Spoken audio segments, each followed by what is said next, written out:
Jesus entra no templo de Jerusalém encarnando o melhor do espírito profético de Israel. Ele entra Velho Testamento lá nesse templo.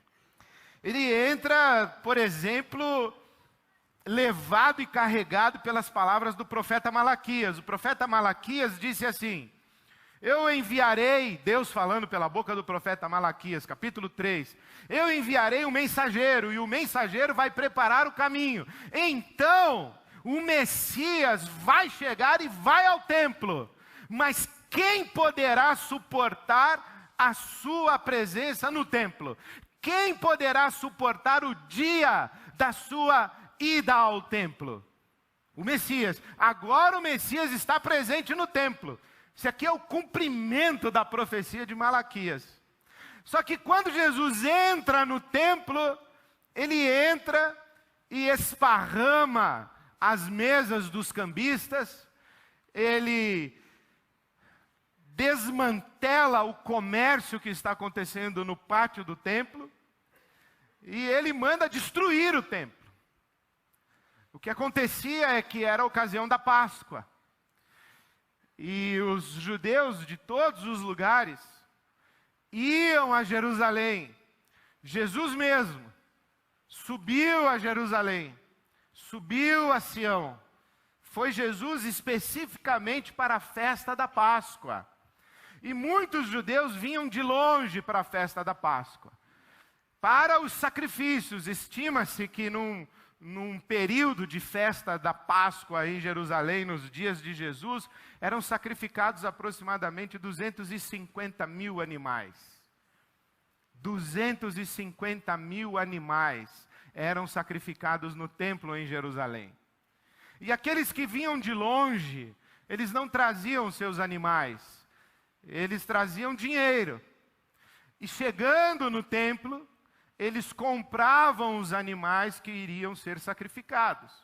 Então você imagina esse átrio, ou esse pátio do templo de Jerusalém, é um grande comércio. E a primeira coisa que Jesus vê, e o que choca o coração de Jesus, é esse comércio, esse grande mercado em volta da religião de Israel. E você sabe que quem começa a vender em nome de Deus, dali a pouco está vendendo o próprio Deus. Quem faz comércio em nome de Deus, daqui a pouco, e em muito pouco tempo, transforma o próprio Deus em mercadoria do seu comércio. E o que Jesus faz é denunciar profeticamente esse estado de deterioração espiritual de Israel, refletido no comércio do templo, nesse mercadão do templo de Jerusalém. E quem olha para esse texto, em que Jesus age de maneira contundente, enfática, ele é veemente na sua profecia e na sua disciplina, pensa que Jesus está com o zelo de moralizar a religião em Israel. Ele não está moralizando a religião em Israel. Jesus não veio para melhorar a religião de Israel, moralizar a religião de Israel, aperfeiçoar a religião de Israel. Jesus veio para levar a religião de Israel à sua plenitude. E para levar a religião de Israel à sua plenitude, Jesus precisa destruí-la, desmontá-la. Então, Jesus veio para levar a religião de Israel à sua plenitude. E para levar a religião de Israel à sua plenitude, o que Jesus precisa fazer é destruir a religião de Israel. Destruir no sentido de ressignificá-la por absoluto. E ressignificar por absoluto a religião de Israel significa destruir os seus símbolos, os seus elementos simbólicos mais fundantes. O que está acontecendo aqui com Jesus é algo de extrema dramaticidade, que nós precisamos entender, mas entender muito para a gente poder andar com Jesus. Temos que entender isso aqui. O que está em jogo aqui não é que Jesus está dizendo, olha, vocês não estão se comportando bem na casa de Deus. Eu vou ensinar como vocês devem se comportar. Ou vocês estão cobrando juros. Eles cobravam juros, por exemplo, os cambistas do templo, de 8%. Era um bom negócio vender animal para o sacrifício no pátio do templo de Jerusalém, especialmente nos períodos de festas.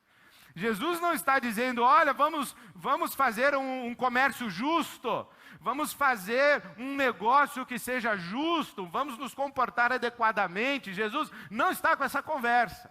O que Jesus fala é, derrubem o templo, porque o que está em jogo aqui é a glória de Deus e a manifestação da glória de Deus. Onde está Deus? Onde é que Deus está presente? Onde é que Deus se manifesta? Se eu quiser encontrar com Deus, para onde eu vou? Com quem eu falo? Aonde eu vou? É isso que está em discussão. João começa o evangelho dele dizendo, olha, no princípio era o Verbo se fez carne, o Verbo era Deus, estava com Deus.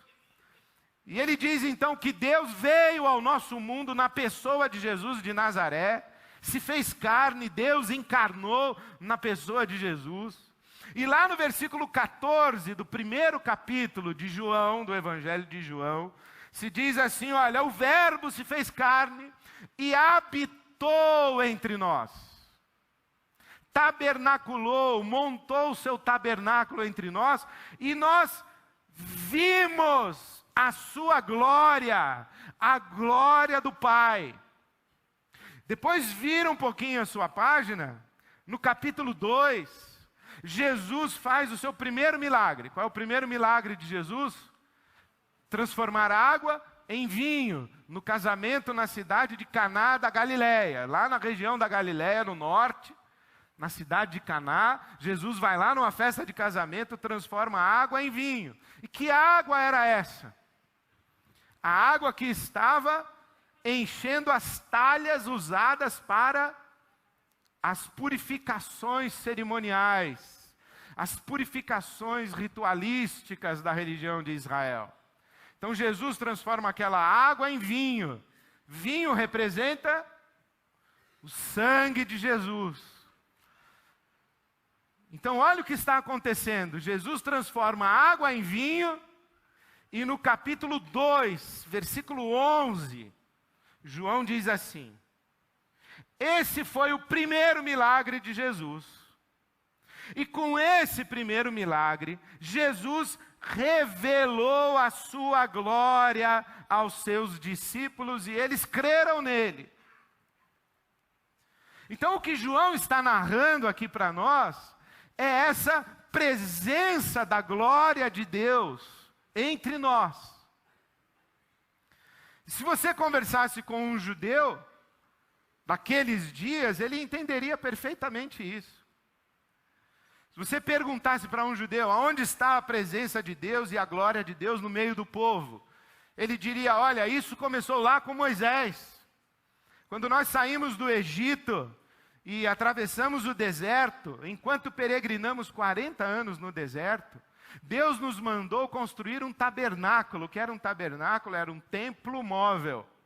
Montava-se o tabernáculo, Moisés entrava no tabernáculo e a nuvem da glória de Deus cobria o tabernáculo.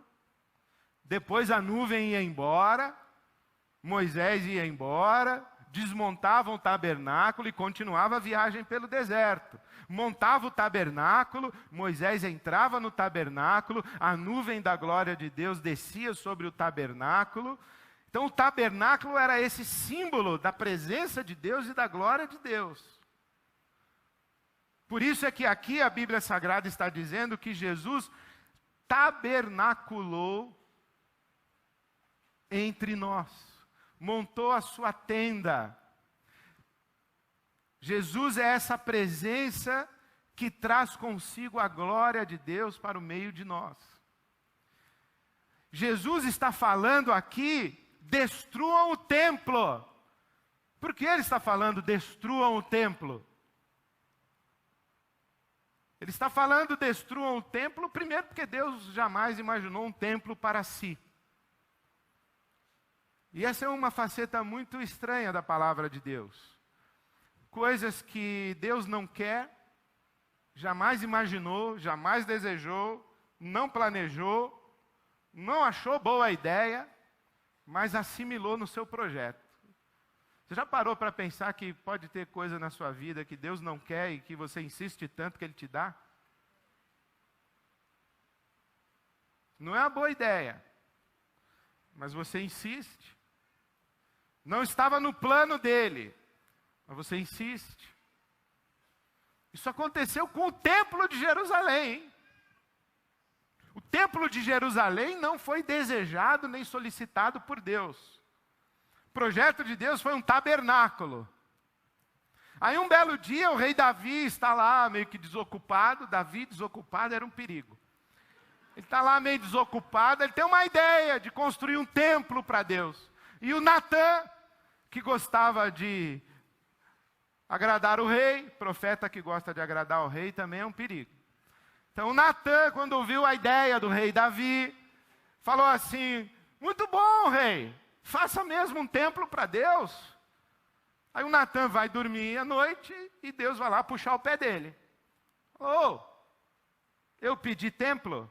Quem foi que autorizou você a dizer que era uma boa ideia? Nunca pedi templo. Mas tudo bem, eu vou abençoar então. Por exemplo, Deus não queria rei para Israel. Israel que queria um rei. O profeta Samuel lamentou muito. E Deus falou: bom, não era a minha ideia que eles tivessem rei, mas já que insistem, dá um rei para eles. Não era a minha ideia que tivessem templo, já que insistem, dá um templo para eles. Isso é uma face estranha de Deus. Deus assimila o templo, e Jesus, quando chega, manda derrubar. Acho que foi mesmo para fazer a vontade do Pai, né? A situação aqui em Israel não é simples. Porque primeiro Jesus diz assim: olha, pare de sacrificar animais. Porque eu sou o Cordeiro de Deus que tira o pecado do mundo.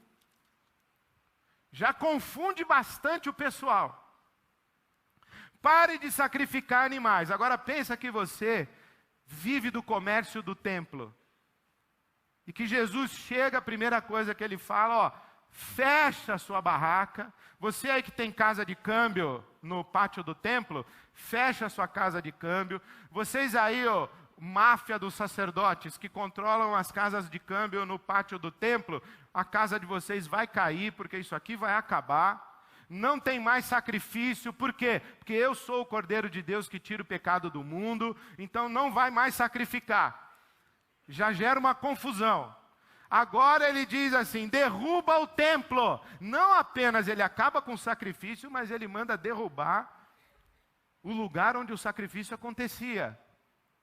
Deus nunca imaginou um templo, e Jesus manda derrubar. Isso aqui é estranho demais para os ouvidos dessas pessoas, mas eles estão entendendo tudo perfeitamente. Que Messias é esse que quando chega, interrompe o sacrifício porque oferece-se a si mesmo como sacrifício, e que Messias é esse que manda derrubar o templo e diz que vai construir outro em 3 dias. Esse aqui demorou 46 anos para ser construído. O primeiro foi construído por Salomão, maravilhoso e grandioso, derrubado pela Babilônia. Depois o segundo foi reconstruído por Zorobabel, tímido, pequeno, um templo considerado pobre. Zorobabel quer dizer literalmente aquele que nasceu na Babilônia. Construído por um sujeito que nasceu no exílio, no cativeiro, na Babilônia. Eles não deram valor a esse templo. E Jesus chega lá e manda derrubar. Então veja, Jesus não veio moralizar o que está acontecendo no templo. Ele veio para derrubar tudo e acabar com a estrutura da religião de Israel. Primeiro sacrifício, ele está dizendo não mais nos animais, não mais nos sacrifícios rituais da água, da purificação ritualística com água, mas agora é com meu sangue, porque eu sou o Cordeiro de Deus que tira o pecado do mundo. E Deus não está mais no templo. A glória de Deus agora está em mim. E está no meu corpo vivo. Porque quando Jesus diz que vai construir um templo novo em 3 dias, que 3 dias são esses? Os 3 dias entre a sua morte e a sua ressurreição. Foi isso que João entendeu e isso que os discípulos entenderam. Versículo 22 de João 2. Depois que Jesus ressuscitou dos mortos, então eles entenderam que o templo do qual Jesus estava falando era o seu corpo vivo, o seu corpo ressurreto. E a partir desse discernimento e desse entendimento, é que os apóstolos vão construir a caminhada da comunidade do Cristo ressurreto, que ressignifica completamente a religião de Israel. Começa em Atos dos Apóstolos, quando Estevão diz o seguinte: Deus não habita em templos feitos por mãos humanas. Pedro, o apóstolo, vai dizer que Deus habita um templo de pedras vivas. Paulo, escrevendo aos Efésios, o apóstolo Paulo, capítulo 2, ele diz o seguinte: que nós somos casa espiritual edificada para a habitação de Deus em espírito. E a respeito disso, nada é mais claro do que o apóstolo Paulo dizendo que o nosso corpo é templo do Espírito Santo e que nós somos o templo do Espírito Santo. Então aqui está um seguidor de Jesus. E ali está o sacrifício, o templo, os sacerdotes. E aqui estamos os seguidores de Jesus. E as pessoas perguntam para nós: vocês não fazem sacrifícios? Não. Por quê? Porque nós somos seguidores de Jesus e nós estamos no corpo vivo de Cristo. E Jesus foi o Cordeiro de Deus que tirou o pecado do mundo. E a partir dele a gente não mais sacrifica animais. E qual é o templo de vocês que vocês frequentam? Não, a gente não tem. Ele mandou derrubar lá o de Jerusalém. Teve um pessoal aí que reconstruiu. Eu não sei para quê. Porque Jesus mandou derrubar. Eu não sei quem foi que mandou levantar de novo. Mas Jesus mandou derrubar. Agora, Deus não habita num templo feito por mãos humanas. Nós somos o templo do Espírito Santo. O Espírito de Deus habita em nós. O endereço de Deus mudou radical. E essa é a grande revelação do Evangelho e da fé revelada por Jesus. Porque há muitas maneiras da gente responder: onde está Deus? Se você perguntasse para um judeu do tempo de Jesus, onde está Deus? Provavelmente ele diria: no céu, lá em cima. Como lá em cima? No céu está o nosso Deus e tudo faz quanto lhe dá prazer. As nações perguntam para nós: onde está o Deus de vocês? Nós dizemos: no céu está o nosso Deus. Deus habita no Altíssimo. Disse o profeta Isaías, o Salmo 115 diz que Deus está no céu. E é verdade mesmo, Deus também está no céu. Deus está no céu porque Jesus mandou a gente orar assim, não foi? Pai nosso que estás nos céus. Santificado seja o teu nome, venha a nós o teu reino, seja feita a tua vontade aqui na terra onde nós estamos, assim como ela é feita nos céus. Então, se a gente falar assim: Deus está lá em cima, está certo. Só que nós já estudamos um pouco mais do que aqueles nossos irmãos e amigos de 2000 anos atrás haviam estudado. Nós temos alguns instrumentos de investigação do nosso universo que aquele pessoal não tinha. E nós já descobrimos que o universo não tem esse desenho e que a cosmogonia agora é outra, não é lá em cima, aqui no meio e os outros lá embaixo. Não funciona mais assim. Nós temos um universo que está em expansão e com dimensões que nós desconhecemos. Aliás, nós conhecemos 3 dimensões, não é? Altura, largura e profundidade. Mas os cientistas, eles dizem que o universo, a teoria das cordas, diz que o universo pode ter até 21 dimensões. Eu não consigo nem imaginar isso. Eles dizem o seguinte, que o universo, ele não apenas está expandindo, mas ele está enrolado. Você consegue imaginar isso? Que o universo está sendo desenrolado e expandindo. É louco, né? Por isso é que o apóstolo Paulo, quando discutiu já com os gregos, ele disse assim, olha, Deus não está lá em cima, Deus está lá fora. Nós boiamos em Deus, não é que Deus está lá em cima, Deus está lá fora, nós é que estamos dentro dele.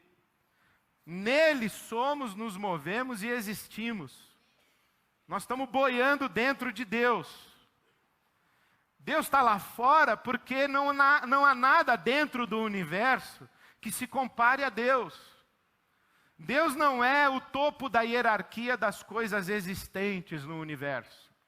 Não tem assim ameba, girino, sapo, aí vai subindo a hierarquia até chegar a Deus. Não, Deus está fora dessa hierarquia toda do nosso universo, está fora. Mas aí vem o apóstolo Paulo e diz assim, olha, Deus não está nem lá em cima nem lá fora apenas. Deus está aqui dentro. Porque nós somos o templo do Espírito Santo. E o Espírito Santo habita em mim. Santo Agostinho disse assim que Deus me é mais íntimo do que eu sou íntimo de mim mesmo. Deus me é mais íntimo do que eu a mim mesmo. Deus me conhece mais do que eu mesmo me conheço. Santo Agostinho deve ter lido o Salmo 139, que palavra alguma chegou à minha boca e Deus já a conhece. Conhece o meu deitar, o meu levantar, esquadrinha o meu pensamento, o meu entendimento. Nem eu mesmo sei o que vou falar, nem eu mesmo sei o que vou pensar, e Deus já sabe. Porque Deus me é mais íntimo do que eu a mim mesmo. Deus habita em mim. É por isso que Jesus vem e diz assim, pessoal, vamos prestar atenção aqui. Vocês acham que Deus estava no tabernáculo, né? Ok, a glória de Deus se manifestava lá. Mas era só uma forma didática para vocês começarem a entender. Que o Deus que está lá em cima e que está lá fora, também vem aqui. Que o Deus que habita no Altíssimo e Sublime, também habita com o humilde e o quebrantado de coração. Que Deus não vive longe, lá no céu, sem se importar comigo. Deus também vem aqui. E Ele manifesta a glória dEle aqui no tabernáculo. E na hora dos sacrifícios, Deus também se manifesta. Em Israel, por exemplo, na hora do sacrifício, quando a fumaça do sacrifício subia, isso era um sinal de que Deus estava propício, que Deus estava acessível, que Deus poderia ouvir as orações. É por isso que 2 homens vão ao templo orar. Um ora de si para si mesmo e agradece porque não é como os demais. E o outro não ousa levantar os olhos, bate no peito e diz, tem misericórdia de mim, pecador. Em que momento acontece isso? O momento da fumaça subindo. Os sacerdotes ofereciam sacrifícios, quando a fumaça subia, era um sinal do favor de Deus disponibilizado, então as pessoas oravam as suas orações particulares. Então Deus também estava presente ali no sacrifício. E Jesus ensina isso. Mas aí depois vem João e diz assim, olha, a glória de Deus mesmo não está nem no tabernáculo, não está no sacrifício.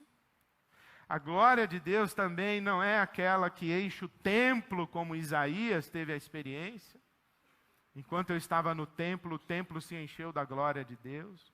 A glória de Deus agora está manifesta em Jesus de Nazaré. vimos a sua glória, como a glória do unigênito do Pai. E quando Jesus transformou água em vinho, nós vimos a glória. E quando Jesus disse, olha, vocês entenderam que a glória agora está comigo e está em mim? Então parem de sacrificar e derrubem o templo, porque agora Deus vai morar em vocês. E não apenas em cada um de nós em particular, mas especialmente em todos nós. Porque nós somos o templo do Espírito Santo. Nós somos as pedras vivas desse templo. A nossa caminhada espiritual, ela é uma caminhada relacional. Não é intimista, individualista. Que eu olho para dentro para achar Deus. Eu me relaciono com a comunidade do Cristo vivo para experimentar Deus. Por quê? Aqui tem um mistério do Evangelho que eu acho um dos mais belos e não me canso de repetir e não me cansarei de repetir. Primeira carta de João, capítulo 4. O mesmo João que escreveu o Evangelho, escreveu as cartas, 3 cartas, e escreveu o livro do Apocalipse. Mas na sua primeira carta, no capítulo 4, no versículo 7, João diz assim, que Deus é amor. Versículos 7 e 8. Amados, amemos uns aos outros, pois o amor procede de Deus. Aquele que ama é nascido de Deus e conhece a Deus. Quem não ama não conhece a Deus, porque Deus é amor. Mas no versículo 12 ele fala uma coisa extraordinária. Ninguém jamais viu a Deus. Nós vimos o Filho. Quer dizer, nós não vimos, eles viram. E porque viram, testemunharam. Mas o Deus, o Pai, Paulo apóstolo disse a Timóteo, seu filho na fé, que ele habita em luz inacessível.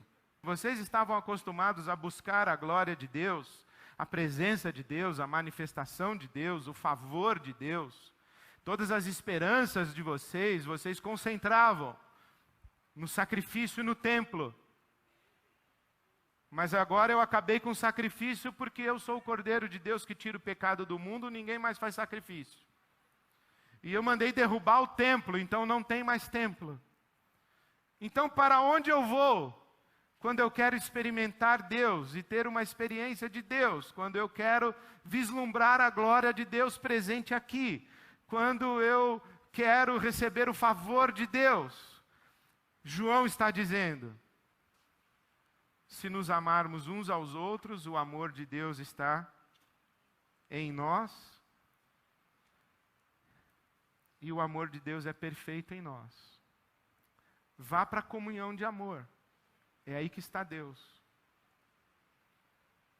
Onde está Deus? Na comunhão de amor. Porque Deus é amor. O caminho de Jesus é o caminho do amor.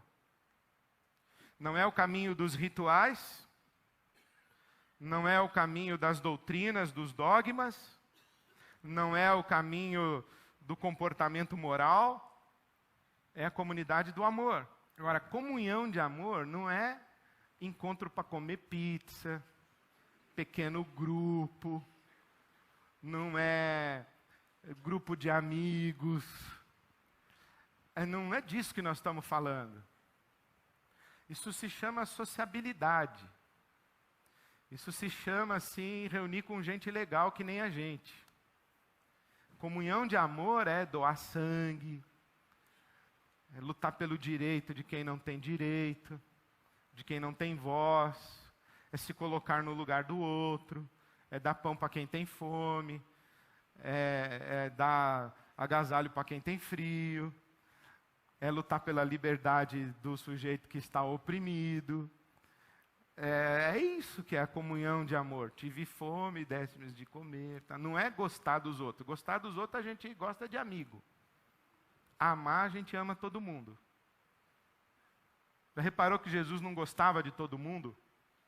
Ou você acha que Jesus gostava de fariseu? Falar assim, ô Jesus, vamos comer uma pizza hoje à noite? Quem é que vai? Uns fariseus aí, os doutores da lei, estou fora. Esse pessoal é insuportável. Não vou. Ué, o senhor não vai morrer por eles? Falou, é outra conversa. Morrer é um ato de amor. Comer pizza é afinidade. Não tenho afinidade com fariseu. Se fossem as prostitutas, os doutores da lei, uns bandidos assim, chorando lá as suas dores, eu até iria. Mas fariseu, estou fora dessa rodada de pizza. Mas o senhor vai morrer por os fariseus, também vou. Se precisar alguém aí, fariseu, para eu doar sangue, eu dou, todo. Derramo o meu sangue inteiro. Mas comer pizza vai ficar difícil. Então acho que a gente confunde um pouco. Amar com gostar. E fica construindo clubinhos sociais, chamando de corpo vivo de Cristo, mas é uma fofocaiada, uma maledicência, é uma segregação geral, é um negócio absurdo. É uma competição do corpo vivo daqui com o corpo vivo dali, é o corpo vivo do bairro tal contra o corpo vivo do bairro X. Como assim? Que parte da Bíblia nós não entendemos?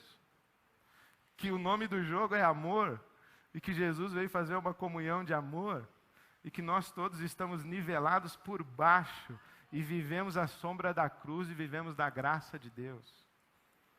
E que a nossa responsabilidade é abraçar todo mundo, e falar, ó, tem algumas coisas que a Bíblia diz que você ainda não descobriu.